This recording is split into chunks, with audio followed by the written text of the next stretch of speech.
नमस्कार साथियों, मैं नीलपाल स्वागत करता हूं आपके अपने online platform new Atul academy पर। दोस्तों, कल हमने जो क्लास ली थी, यानी कि हमारी जो पिछली क्लास थी वो इतिहास की थी। इतिहास में हमने शुरू कर दिया था, थोड़ा सा हमने इतिहास का परिचय देखा था। इतिहास को हमने 3 भागों में बांट दिया था। अध्ययन की दृष्टि से प्राग इतिहास, आद्य इतिहास और इतिहास, इस तरीके से हमने बांटा था। और इसके बाद हमने थोड़ा सा जो है कालक्रम की दृष्टि से उसको देखा था। फिर हमने देखे थे इतिहास को जानने के स्रोत देखे थे। मैंने आपको बताए थे पुरातात्विक स्रोत और साहित्यिक स्रोत और विदेशियों का वर्णन, जिसमें हमने पुरातात्विक स्रोतों के बारे में थोड़ी सी चर्चा कर ली थी। ठीक है, तो थोड़ा सा हम रिवीजन करेंगे पिछली क्लास का। अगर आप चाहो तो रिवीजन कर लेंगे, अगर आपने नहीं किया है तो रिवीजन कर लेते हैं हम लोग। हमने ये देखा था कि प्राग इतिहास जो है, इतिहास को हमने 3 भागों में बांट दिया था अध्ययन की दृष्टि से: प्राग इतिहास, आद्य इतिहास और इतिहास। प्राग इतिहास में हमने क्या रखा था दोस्तों? प्राग इतिहास में हमने रखा था कि ऐसा इतिहास जिसका हमको कोई लिखित वर्णन उपलब्ध नहीं है, जिसकी सारी जानकारी हमको पुरातात्विक साक्ष्यों के माध्यम से प्राप्त हो रही है, वैसा इतिहास हमने प्राग इतिहास के अंतर्गत रखा था। इसके बाद दोस्तों फिर हमने देखा था आद्य इतिहास। आद्य इतिहास ऐसा इतिहास जिसकी लिखित जानकारी हमको उपलब्ध है, लेकिन हम उसको पढ़ नहीं सकते। तो उसको हमने रखा था किसके अंतर्गत? उसको रखा था आद्य इतिहास के अंतर्गत। इसकी जानकारी हमको पुरातात्विक स्रोतों से भी मिलती है, उन स्रोतों से भी मिलती है जिनका लिखित वर्णन है, लेकिन उन लिखित वर्णन को हम पढ़ नहीं सकते। इतिहास ऐसा इतिहास जिसकी जानकारी हमको पुरातात्विक साक्ष्यों, लिखित साक्ष्यों और विदेशियों के वर्णन से मिलती है। जो लिखित साक्ष्य प्राप्त हुए हैं उनको हम क्या कर सकते हैं? पढ़ सकते हैं, समझ सकते हैं। जिस प्राग इतिहास में पाषाण काल को हमने रखा था, और आद्य इतिहास में सिंधु सभ्यता और वैदिक सभ्यता को हमने रखा था, वैदिक काल को रखा। 500 ईसा पूर्व के बाद का जो काल था वो हमने रखा था इतिहास में। इस तरीके से हमने कल थोड़ा सा देखा था। इसके बाद कालक्रम की दृष्टि से सभी को पता है, तो उसमें बताने की जरूरत वापस से है नहीं। तो अब एक काम करेंगे हम लोग, हम काम ये करेंगे कि अब हम क्या पढ़ेंगे, सीधा डायरेक्ट जो है इतिहास को जानने के स्रोत पढ़ेंगे। अब इतिहास के जानने के जो स्रोत रहते हैं दोस्तों, तो वो 3 तरीके के होते हैं। हमने कल थोड़ा सा पुरातात्विक स्रोतों पर चर्चा की थी, लेकिन आज हम विस्तृत रूप से चर्चा करेंगे। ठीक है, तो आज हम चर्चा करेंगे इतिहास को जानने के स्रोत। इतिहास को जानने के स्रोत, यानी कि स्रोत, साधन। ठीक है, ये फिर लिख दिया मैंने कल जैसा गलत, स्रोत ऐसा लिखेंगे, स्रोत, इतिहास को जानने के स्रोत। ठीक है, तो कल हमने देखा था जो है पुरातात्विक स्रोत, साहित्यिक स्रोत और विदेशियों का वर्णन। तो आज भी हम उसी को इस तरीके से बांट लेंगे: पुरातात्विक स्रोत, साहित्यिक स्रोत और विदेशियों का वर्णन। तो इसमें हम पहले नंबर पे लाएंगे किसको? पुरातात्विक स्रोतों को। किनको लाएंगे? 1 मिनट। पुरातात्विक स्रोतों को, पुरातात्विक स्रोतों को लाएंगे पहले नंबर पे, पुरातात्विक स्रोत। ठीक है, साहित्यिक स्रोत और विदेशियों के वर्णन के बारे में हम आगे चर्चा करेंगे, पहले इनके बारे में चर्चा कर लेंगे। कल मैंने आपको एक बात बताई थी यहाँ पर। ठीक है, बात क्या थी? मैंने बोला था कि पुरातात्विक स्रोत जो होते हैं वो इतिहास जानने के सबसे ऑथेंटिक प्रमाणिक स्रोत होते हैं। यानी कि पुरातात्विक स्रोत, पुरातात्विक स्रोत, तो आप लिखेंगे नोट्स में कि पुरातात्विक स्रोत इतिहास जानने के, इतिहास जानने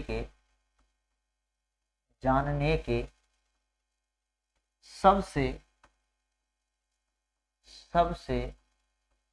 प्रमाणिक स्रोत होते हैं। कैसे स्रोत होते हैं? प्रमाणिक स्रोत होते हैं, प्रमाणिक साधन होते हैं। तो सबसे प्रमाणिक साधन कौन से हैं? पुरातात्विक स्रोत। ठीक है, क्यों है पुरातात्विक स्रोत? क्योंकि इनमें बदलाव नहीं किया जा सकता, क्योंकि इनमें बदलाव नहीं किया जा सकता, नहीं किया जा सकता। ठीक है, तो पहली बात आपको ये ध्यान रखना है कि पुरातात्विक जो स्रोत होते हैं वो इतिहास जानने के सबसे प्रमाणिक स्रोत होते हैं। कैसे स्रोत होते हैं? सबसे प्रमाणिक स्रोत होते हैं।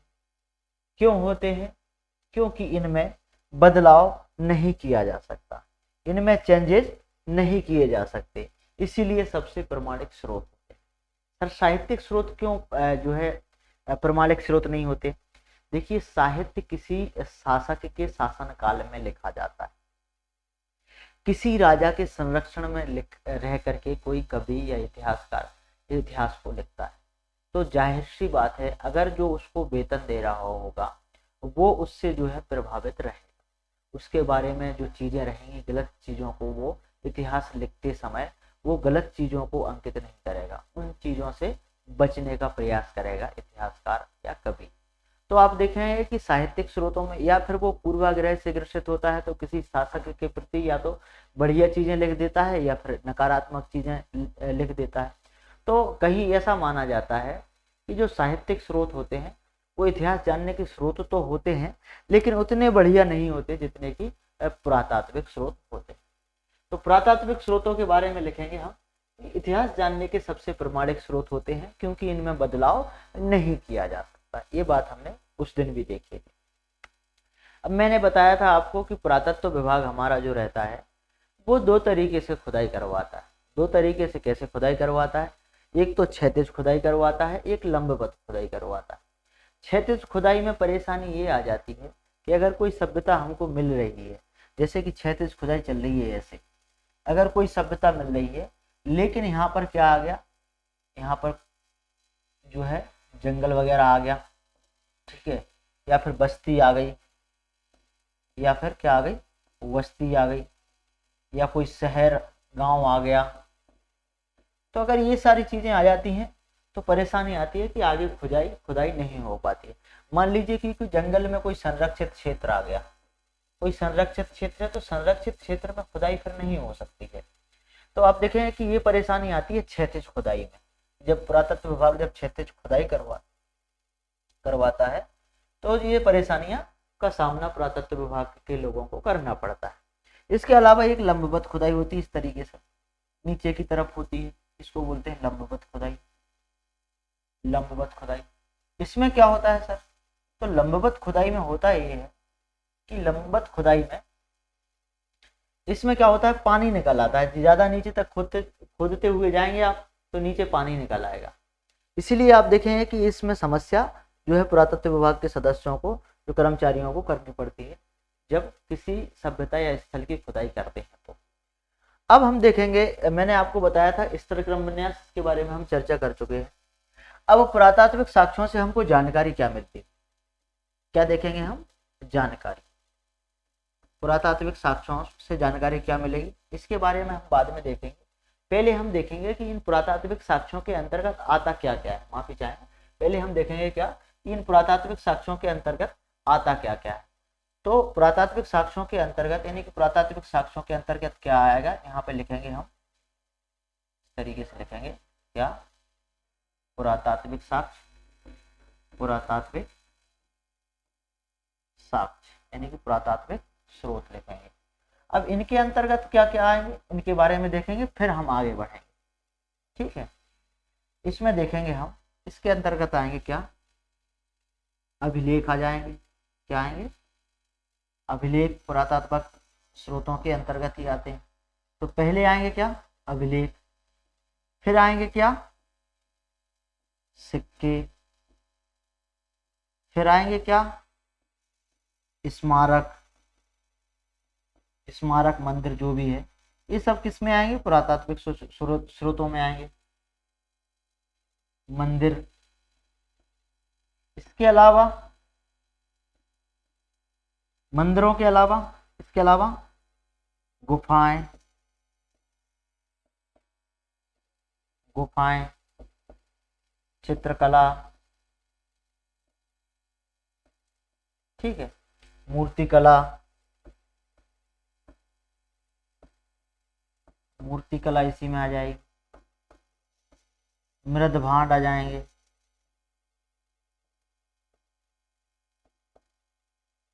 मृद भांड, यानी कि गुफाएं आएंगी, मूर्तिकला, चित्रकला इसके साथ में लिख देंगे, चित्रकला। तो ये सारे जो है पुरातात्विक स्रोतों के अंतर्गत आते हैं। पुरातात्विक स्रोतों में क्या क्या आएंगे, देखिए, अभिलेख आएंगे, ये पढ़ना पड़ेगा हमको, थोड़ा देखना पड़ेगा, सिक्के, मंदिर स्मारक, गुफाएं, मूर्तिकला, चित्रकला, ये सब किसके अंतर्गत आएंगे, ये पुरातात्विक स्रोतों के अंतर्गत आएंगे।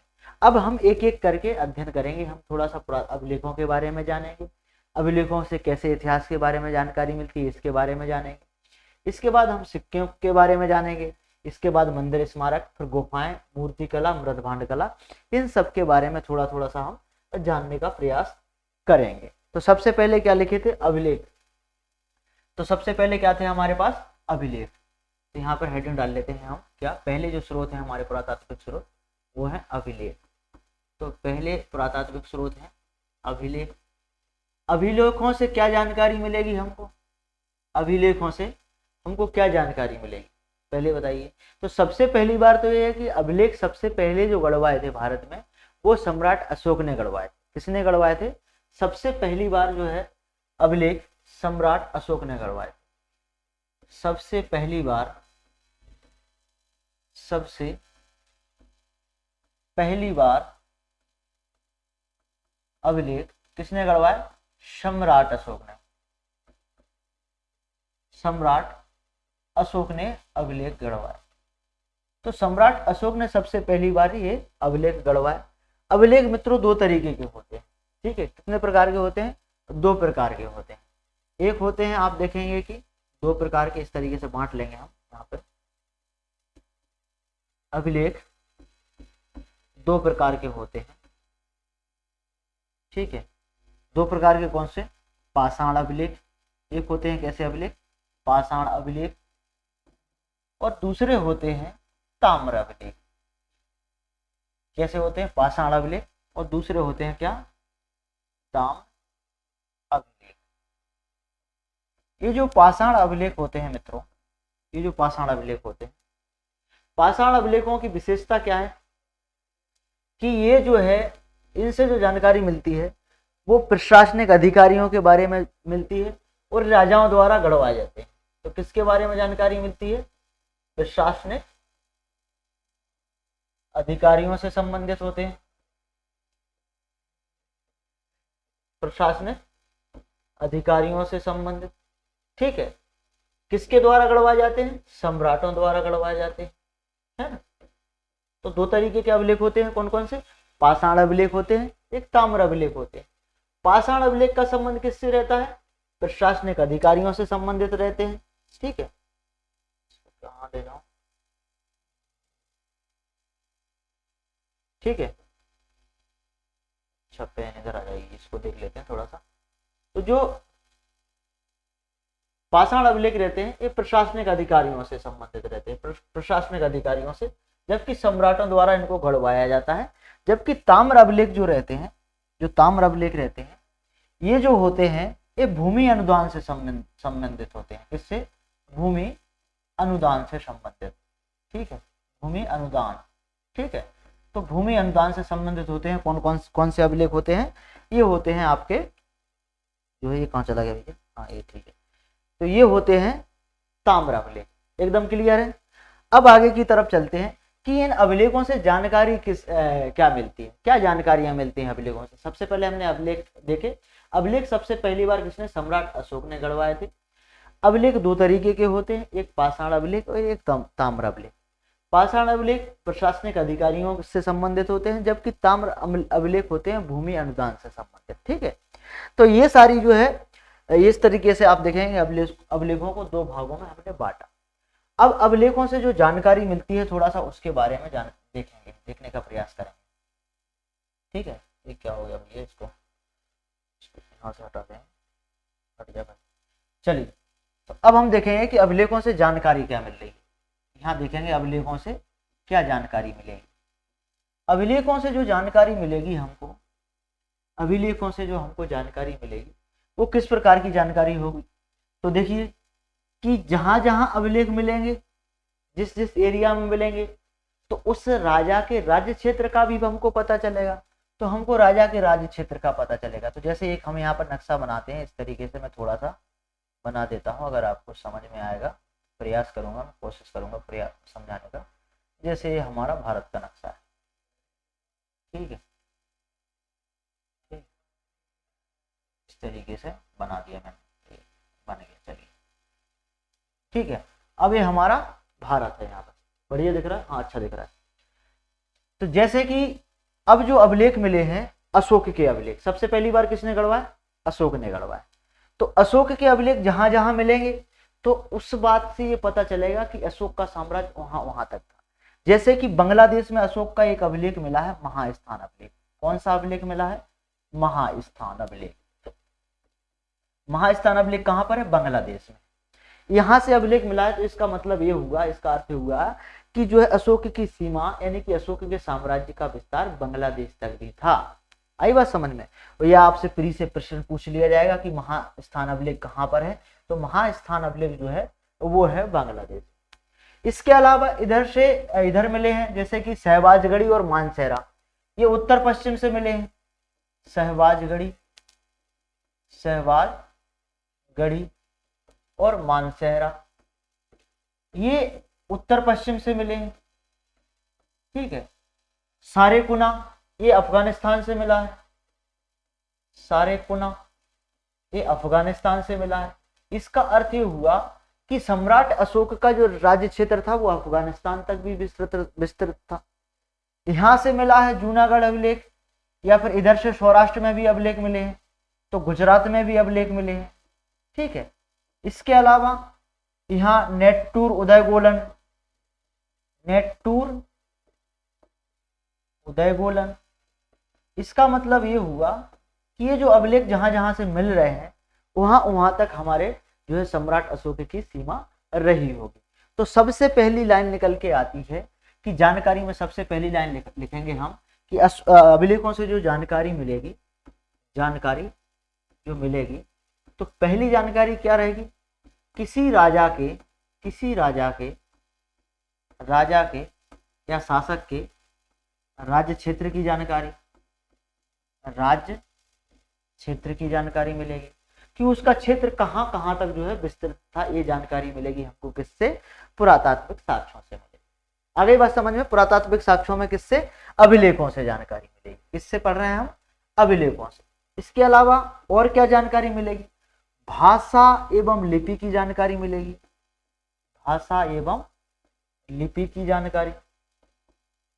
किसकी जानकारी, भाषा एवं लिपि की जानकारी, भाषा एवं लिपि की जानकारी मिलेगी।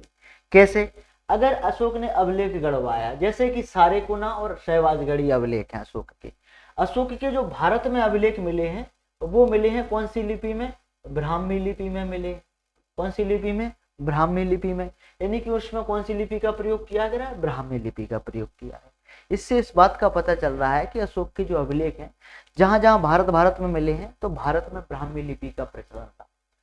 भारत के बाहर जो अभिलेख मिले हैं वो मिले हैं खरोष्टी लिपि में। कौन सी लिपि में, खरोष्टी लिपि में, अरमाइक लिपि में, खरोष्टी लिपि अरमाइक लिपि में मिले हैं, ठीक है, अरमाइक लिपि में।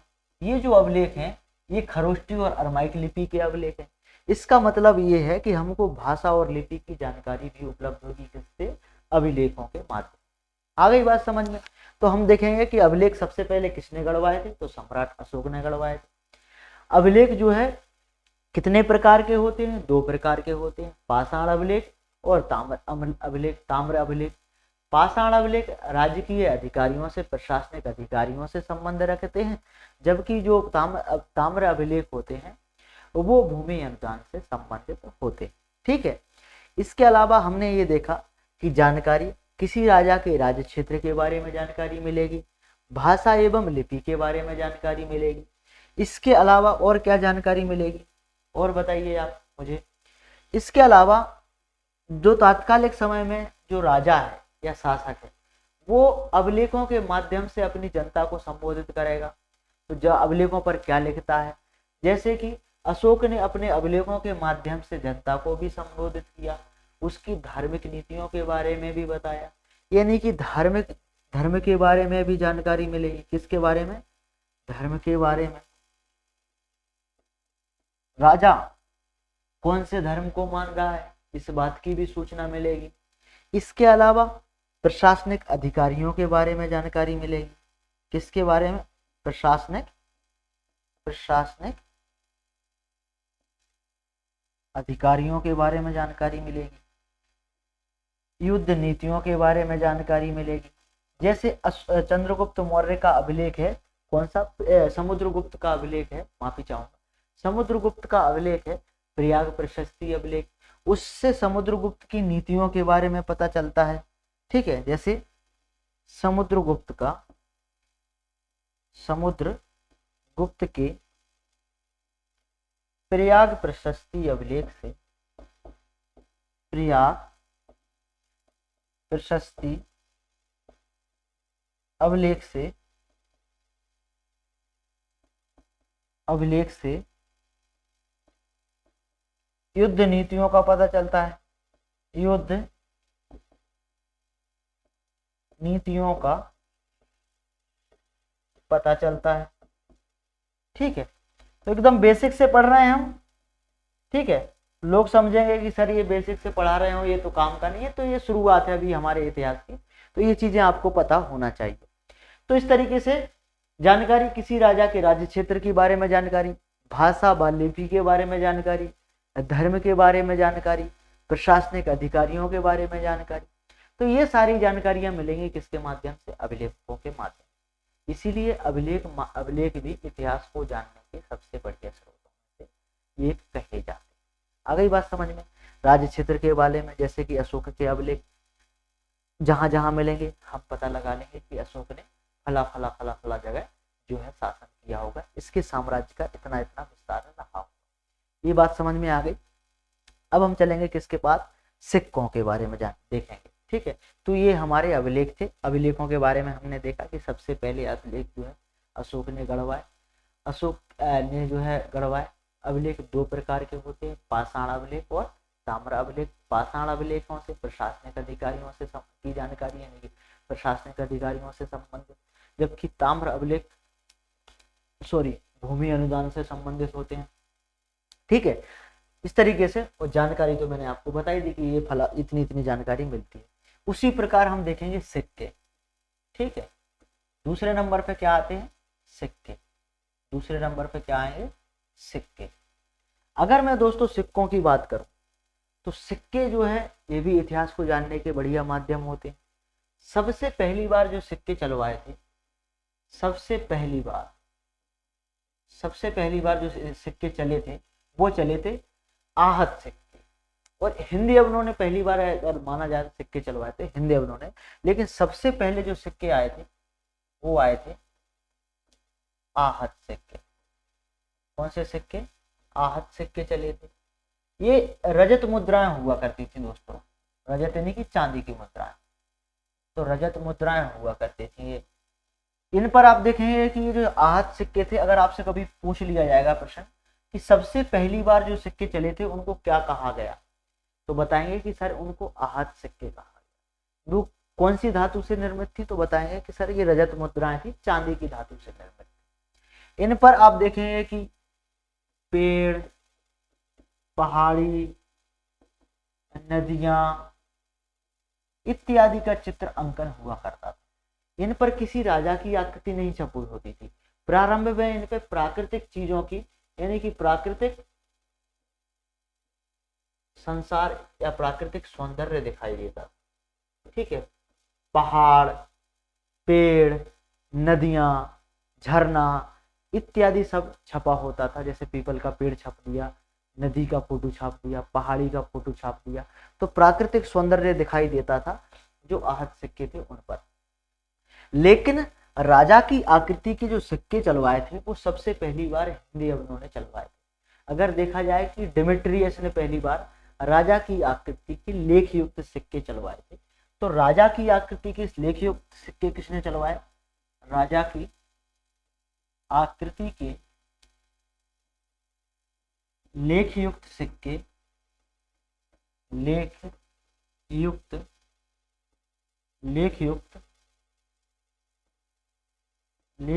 सिक्के किसने चलवाए? ये चलवाए थे हिंद यावनों ने। किसने चलवाए?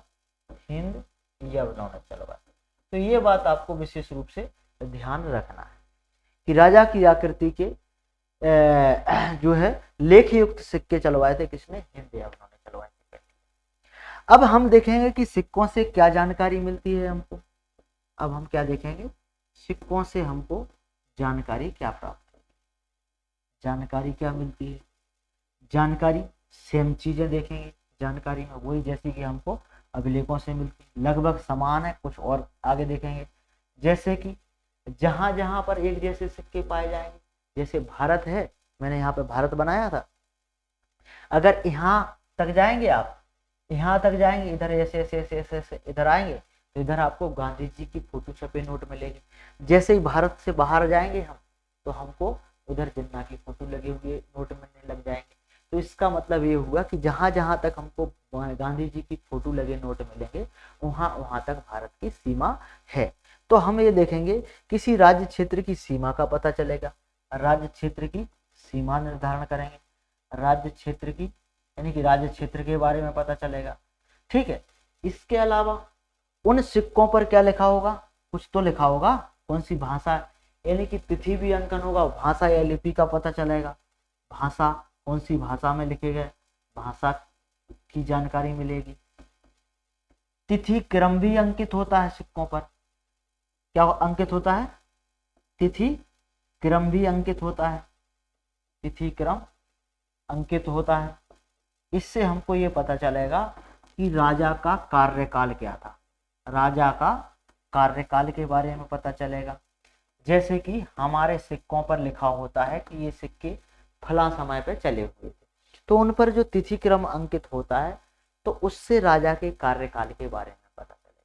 जैसे कोई राजा है, उसकी राजा की फोटो लगी हुई है, उस फोटो के सिक्के उस साल से, जैसे कि आज से 2014 से मान लीजिए मोदी जी की फोटो लगी हुई है, नोट आने लग जाए, उससे पहले नहीं आते थे। अगर 2014 से आने लग जाएंगे तो इसका मतलब ये है कि 2014 से लेकर के अब तक मोदी जी की फोटो लगी आ रही है। इसका मतलब कि मोदी जी कब से शासन कर रहे हैं? 2014 से। हालांकि ऐसा कभी होगा नहीं। हमारा भारत आज़ाद हुआ, भारत की आज़ादी के बाद में आप देखें कि हालांकि तुरंत बाद तो नहीं, लेकिन कुछ समय बाद, मुझे सन तो याद नहीं, संभवतः 1960 का दशक था या 50 का दशक था, उस दशक में गांधी जी की फोटो लगनी स्टार्ट हो गई। इससे पहले गांधी जी की फोटो नहीं लगा करती। इसके बाद आप देखेंगे उसी प्रकार तिथि क्रम का अंकित हुआ होता है, डेट डली रहती है, फोटो लगी रहती है। इससे हम पता कर लेंगे कि उस समय के राजा का कार्यकाल क्या था। आ गई बात समझ में? इसके अलावा राजा विभिन्न धर्मों के देवी देवताओं के चित्रों का अंकन करवाएगा। किस पे? जो है सिक्कों पर। सिक्कों पर देवी देवताओं का चित्रों का अंकन, देवी देवताओं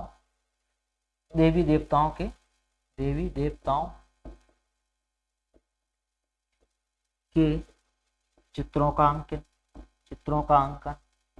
इससे ये पता चल जाएगा क्या कि ये फला समय में राजा कौन से धर्म को मान रहा है। तो इसका मतलब ये है कि धार्मिक जीवन की जानकारी हमको मिल जाएगी। कौन से जीवन की? धार्मिक जीवन की जानकारी हमको मिल जाएगी। ठीक है, जीवन की जानकारी, धार्मिक जीवन की जानकारी मिलेगी।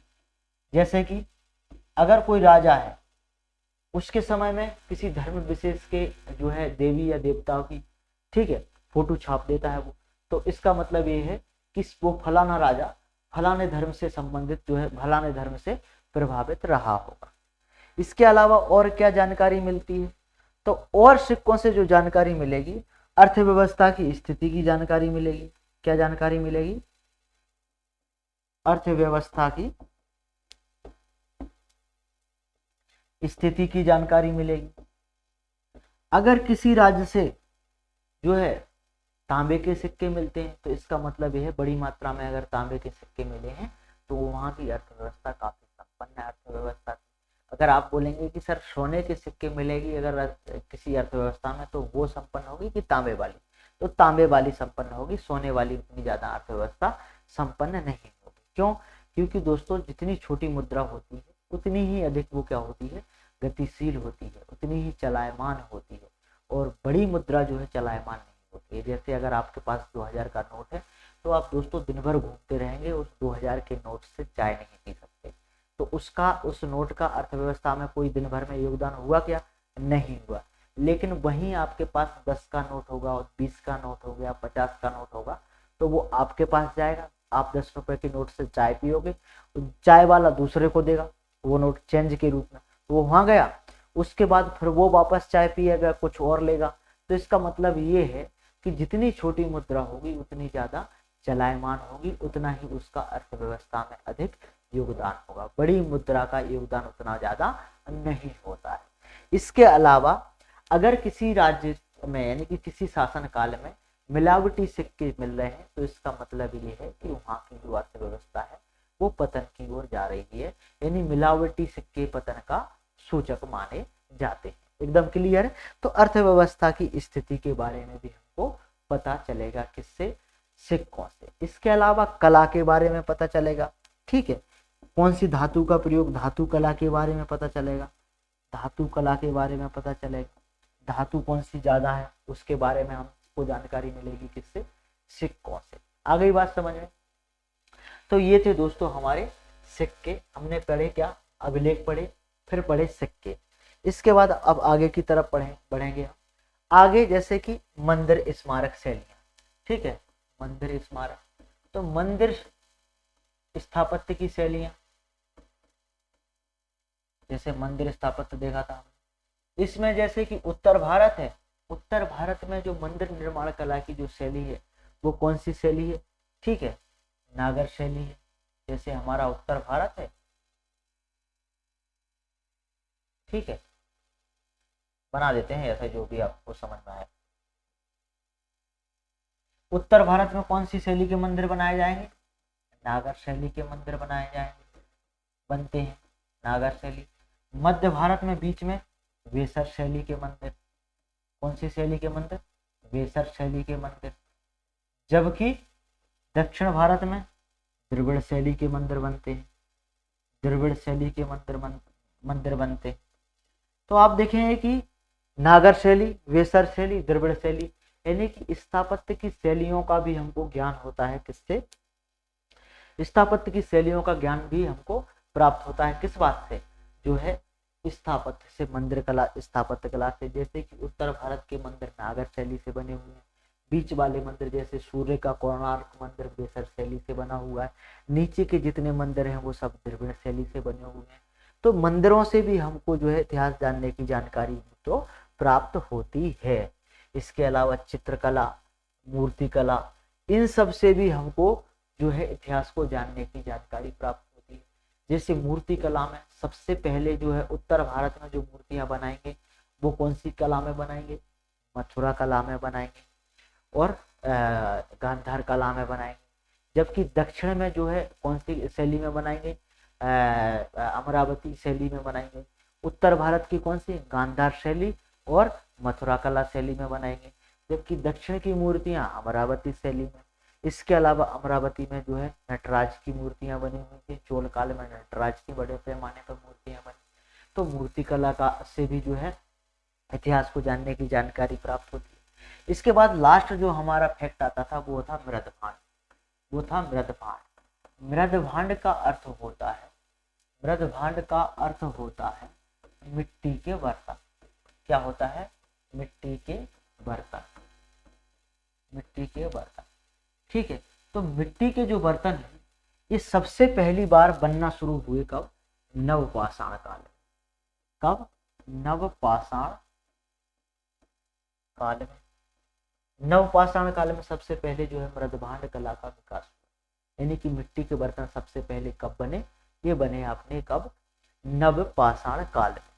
इसके अलावा आप देखेंगे कि मौर्य काल में, नवपाषाण काल में बने जिसमें लाल मृदभांड बना करते थे।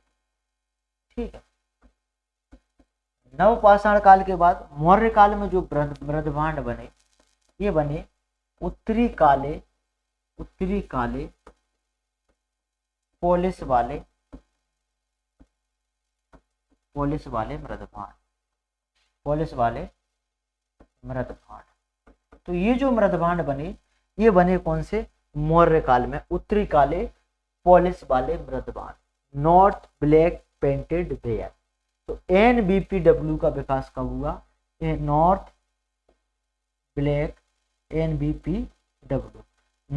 ब्लैक पेंटेड वेयर, ये मौर्य काल में। इसके अलावा गंगा घाटी में भी बड़े पैमाने पर मृदभांड प्राप्त हुए। सबसे नीचे जो मृदभांड प्राप्त हुए वो गेरुए कलर के मृदभांड प्राप्त हुए गंगा घाटी में। उससे ऊपर काले रंग के, कौन से रंग के? काले रंग के।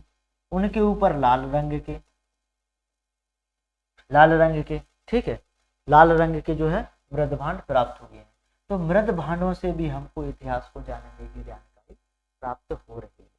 ठीक है, तो सबसे पहले हमने क्या देखा था? यहाँ पर पहले पेज पे देखे क्या? पुरातात्विक स्रोत इतिहास को जानने के सबसे प्रामाणिक स्रोत होते हैं, हमने ये बात दी। इसके बाद क्यों? क्योंकि इनमें बदलाव नहीं किया जा सकता। पुरातात्विक स्रोतों में हमने देखा अभिलेख, सिक्के देखे, स्मारक देखे, गुफाएं देखी, जैसे कि अजंता की गुफाएं, एलोरा की गुफाएं, भीमबेटका की गुफाएं, ठीक है, गुफाएं देखी, मंदिर, मूर्ति कला, चित्रकला, मृदभांड कला देखना। तो ये सारी चीजें किसके अंतर्गत आएंगी? पुरातात्विक स्रोतों के अंतर्गत आएंगी। इसके बाद अगर मैं बात करूं अभिलेख, सबसे पहली बार अभिलेख सम्राट अशोक ने गढ़वाए थे। दो तरीके के अभिलेख होते हैं, पाषाण अभिलेख और ताम्र अभिलेख होते हैं। ठीक है, इसमें हमने देखेंगे कि जानकारी क्या मिलती है अभिलेखों से? किसी राजा के राज्य क्षेत्र के बारे में जानकारी, भाषा और लिपि के बारे में जानकारी, धर्म के बारे में जानकारी, प्रशासनिक अधिकारियों के बारे में जानकारी। ये सारी जानकारी हमको प्राप्त होगी किससे? अभिलेखों के माध्यम से प्राप्त होगी। इसके अलावा हमने सिक्के देखे। सिक्के सबसे पहली बार जो चले वो आहत सिक्के थे। आहत सिक्कों को रजत मुद्राओं के नाम से जाना जाता है। इन पर पीपल और इसके अलावा नदियां, पहाड़ इत्यादि का चित्रों का अंकन हुआ करता था। बाद में डिमेट्रियस जो शासक था हिंदयवनों का, उसके समय राजा की आकृति के लेख युक्त सिक्के चलना शुरू हुए। सिक्कों से जो जानकारी मिलेगी हमको, राज्य क्षेत्र की जानकारी, भाषा की जानकारी, तिथि क्रम अंकन होगा तो राजा के कार्यकाल के बारे में जानकारी, इसके अलावा धार्मिक जीवन की जानकारी, इसके अलावा अर्थव्यवस्था की स्थिति की जानकारी। जिस अर्थव्यवस्था में अगर मिलावटी सिक्के मिल रहे हैं, इसका अर्थ है कि वो अर्थव्यवस्था किधर की ओर जा रही है? पतन की ओर जा रही है। अगर अर्थव्यवस्था में आप देखेंगे कि आपको तांबे के सिक्के बड़ी मात्रा में मिल रहे हैं, तो इसका मतलब ये हुआ कि अर्थव्यवस्था काफी समृद्धशाली अर्थव्यवस्था है। तो ये सारी जानकारी आपको मिलेगी किस बात से? किससे मिलेगी? सिक्कों के माध्यम से हमको प्राप्त होगी। एकदम क्लियर है ये वाली बात? तो ये सारी चीजें आपको विशेष रूप से ध्यान रखना है। इसके बाद हमने क्या देखा था? मृदभांड। इसके बाद हमने थोड़ा सा मंदिर स्मारक की शैलियां, जैसे उत्तर भारत में कौन सी शैली प्रचलित है? नागर शैली। मध्य भारत में बेसर शैली। मंदिर स्थापत्य की दक्षिण भारत में कौन सी शैली है? द्रविड़ शैली। तो ये मंदिर स्थापत्य से भी हमको जानकारी प्राप्त होगी। इसके अलावा अगर मैं बात करूं गुफाओं से, जैसे कि भीमबेटका की गुफाएं, अजंता की गुफाएं, एलोरा की गुफाएं। अजंता की गुफाओं में जो चित्र मिले हैं, जैसे मैंने बताया था ना चित्रकला, अजंता की गुफा में जो चित्र मिले हैं वो बौद्ध धर्म से संबंधित है, जबकि एलोरा की गुफा में बौद्ध, जैन और हिंदू तीनों धर्मों से संबंधित चित्र मिले हैं। इसके अलावा आप देखेंगे कि मृदभांड जो सबसे पहले, मृदभांड का अर्थ होता है मिट्टी के बर्तन। सबसे पहले मृदभांड बने थे कब? नवपाषाण काल में, और मौर्य काल में उत्तरी काले पोरस वाले मृदभांडों का निर्माण हुआ था। तो आप देखेंगे कि जो मिट्टी के बर्तन है, इनसे भी इतिहास को जानने की जानकारी हमको प्राप्त होती है। तो आज हमने देखा क्या? इतिहास को जानने के जो पुरातात्विक स्रोत हैं, ये हमने क्या कर दिए? खत्म कर दिए। अब हम पढ़ेंगे क्या? इतिहास को जानने के साहित्यिक स्रोत और विदेशियों के वर्णन के बारे में। तो साहित्यिक स्रोतों को हमने जो देखा था वो 3 भागों में बांटा था। ठीक है, साहित्यिक स्रोत में कितने भागों में बांटा था? 3 भागों में बांटेंगे हम इसको। इसमें ब्राह्मण साहित्य भी देखेंगे, बौद्ध साहित्य भी देखेंगे और जैन साहित्य भी देखेंगे। ठीक है, अब ये वाला जो पोर्शन है ये हम देखेंगे कब? कल। तो आपकी ये जो क्लास है ये शुरुआती क्लास है, आप ये टेंशन ना लें कि सर इतना जल्दी जल्दी पढ़ा रहे हैं, या मैं कोशिश कर रहा हूँ कि चीज़ें अगर हो सकता है कुछ चीज़ें मैं नहीं बता पा रहा हूँ या आपको नहीं समझ में, तो धीरे धीरे अगर आपका शुरुआत है, मैं प्रयास कर रहा हूँ कि बिल्कुल शुरू से बताऊँ आपको। अगर नहीं भी समझ में आ रही है तो आप थोड़ा सा सब्र कीजिए, मैं प्रयास करूंगा कि और बढ़िया ढंग से पढ़ाऊंगा आपको। आप कमेंट में लिख देना नीचे कि सर ये वाली चीज़ समझ में नहीं आई, तो मैं क्या करूंगा उस चीज़ के बारे में विचार करूंगा और अच्छा करने का प्रयास करूंगा और उसमें सुधार करूंगा। ठीक है, इसके अलावा अगर आपको लगता है कि हाँ सर बढ़िया है, ऐसे ही चलने दीजिए, बढ़िया लगी क्लास, तो हम ऐसे ही चलने देंगे। देखिए पीपीटी में आपको इकट्ठी दूंगा, पीपीटी अभी इसलिए नहीं दे रहा क्योंकि पीपीटी दे देते हैं या आपको पीडीएफ मिल जाती है तो आप अपने नोट्स नहीं बनाते, तो आप अपने प्रॉपर नोट्स बनाते जाइए, क्योंकि नोट्स बनाएंगे तो ही काम चलेगा, बिना नोट्स के आप नहीं पढ़ सकते। क्योंकि ऐसी पीडीएफ आपके मोबाइल में बहुत सारी पड़ी होंगी जिनको आपने हजारों पीडीएफ पड़ी होंगी जिनको तुमने 2-3 साल में एक बार भी नहीं देखा होगा। कई पीडीएफ आती हैं टेलीग्राम पर, व्हाट्सएप पर, जो हम डाउनलोड करते हैं, जिनको हम बाद में देखते हैं, संरक्षित कर लेते हैं कि बाद में देखें, लेकिन बाद में हम देख नहीं पाते। तो प्रयास करना कि अपने नोट्स बनाएं और जितने हो सके शॉर्ट नोट्स बनाएं, ये आपको प्री और मेंस दोनों में भी काम। ठीक है, चलिए तो आज हमने पुरातात्विक स्रोत पढ़े, कल हम पढ़ेंगे साहित्यिक स्रोत और विदेशियों के वर्णन के बारे में जानेंगे। तो ये आपकी क्लास आज की यहीं पर खत्म होती है। अब अगली क्लास लगेगी आपकी कब? कल लगेगी। तो चलिए दोस्तों, तब तक के लिए जय हिंद, जय भारत।